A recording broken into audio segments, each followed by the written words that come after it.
In this video, we will discuss offboarding and related actions within the Enterprise Services portal.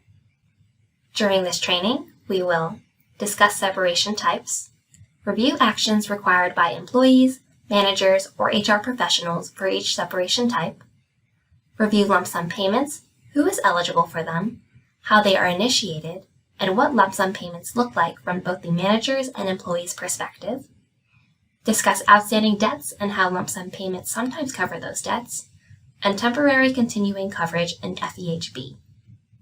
And we will conclude with a lump sum payment demonstration on the portal. Offboarding represents the collaboration between an employee, members of their organization, and, for retirements and removals, their Bureau's Human Resources Office to separate the employee from the Department of Commerce. During an employee's offboarding, employees and their managers will work with Enterprise Services to end or transfer their benefits and payroll elections at the Department of Commerce. There are various ways a person might discontinue their current employment. An employee may leave of their own choice, to voluntarily separate or transfer out, or not of their own will, such as in the case of death in service or involuntary separation. Alternatively, an employee may retire through traditional retirement, disability retirement, or phased retirement. Descriptions of all of these separation types are displayed here, and each type has a process for offboarding. Of the separation types we just covered, some require the employee's decision to begin the offboarding process. After an employee performs the first action, managers, proxies, or HR professionals are responsible for follow-up activities in HR Connect and/or the Enterprise Services portal. Unlike the previous separation types that were prompted by the employee, these separation types are initiated by HR professionals and managers, though follow-up actions from the employee may be necessary. Lump sum payment tickets are generated automatically for certain separation types, depending on the nature of actions or NOA codes. The manager, HR Connect proxy, or HR professional who initiates the separation PAR in HR Connect is the person who will have the most visibility into the subsequent tickets that are generated in the ES portal. If ES generates a ticket, the initiator of the separation PAR will need to attach the necessary paperwork to the ticket. Please note that the ticket owner should check for emails from Enterprise Services to stay informed about the status of the ticket and be aware if there are any outstanding actions that they need to resolve.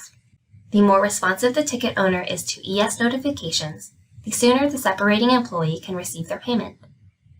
For the NOA codes for which ES does not automatically create a ticket, managers, their portal proxies, or HR professionals should submit a lump sum payment request on behalf of the employee on the portal, if a lump sum payment is owed.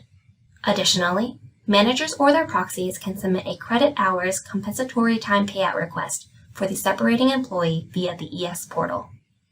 Enterprise Services will automatically trigger a lump sum payment ticket for certain types of separations, and managers, their portal proxies, or HR professionals should submit lump sum payment requests for the employee in other types of separations.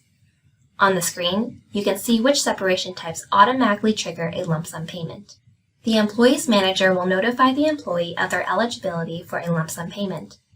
Employees are eligible for a lump sum payment if the employee is entering active duty in the armed forces and elects to liquidate existing annual leave rather than retain it, the employee is separating with reemployment rights to accept a position in a public international organization and elects to liquidate existing annual leave rather than retain it, or the employee is moving, without a break in service, to a federal position not under a system to which annual leave is transferable. After a separating employee reviews their separation paperwork, Enterprise Services evaluates the debt status of the separating employee. If there is an outstanding debt, Enterprise Services will notify the employee of the debt and determine if the lump sum payment covers the amount owed.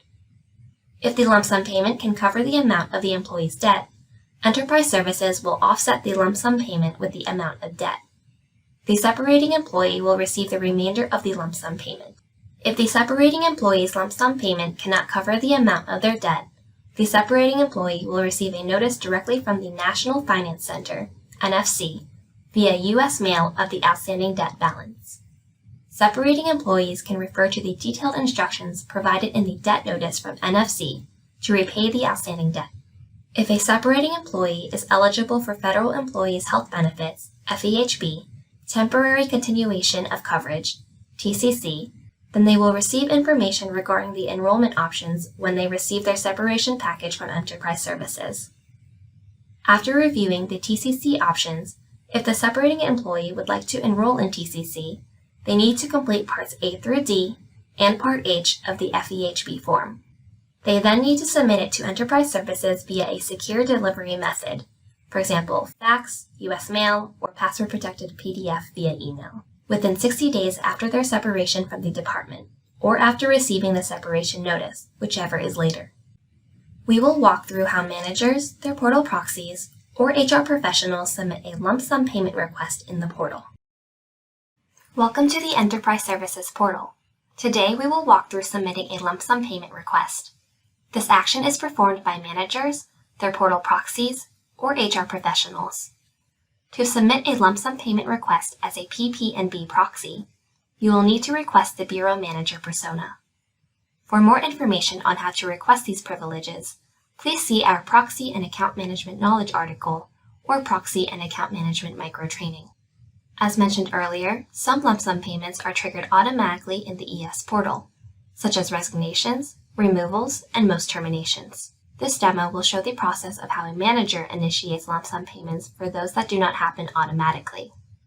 However, should ES open a ticket on the employee's behalf, the manager would follow similar steps to complete the lump sum payment request in the to-do assigned to that manager. First, navigate to the Lump Sum Payment Service Request page. You can do this by either selecting Request Services on the service bar of the home page, or by searching lump sum payments in the Universal Search Bar. Today we will use the Universal Search Bar.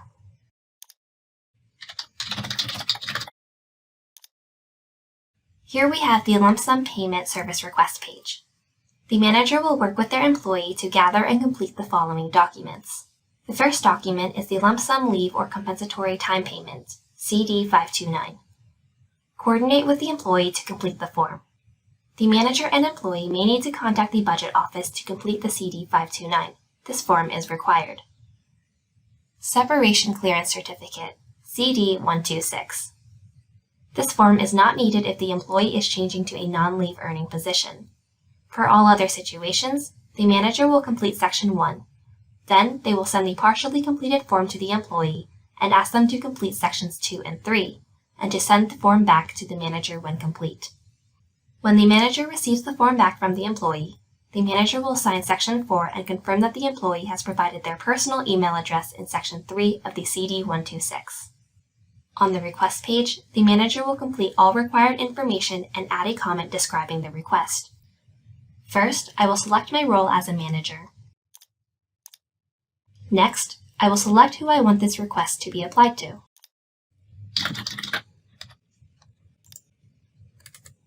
Then, I will provide a comment describing my request. Next, I will select Add Attachments to attach the documents described above.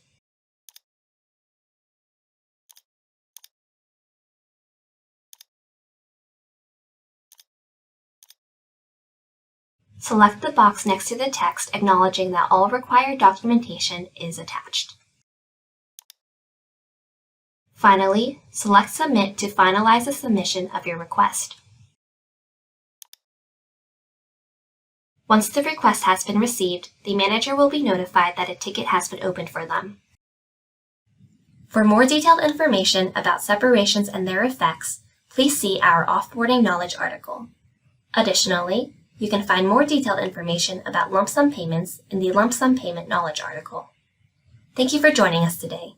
Check out more resources on the Enterprise Services portal.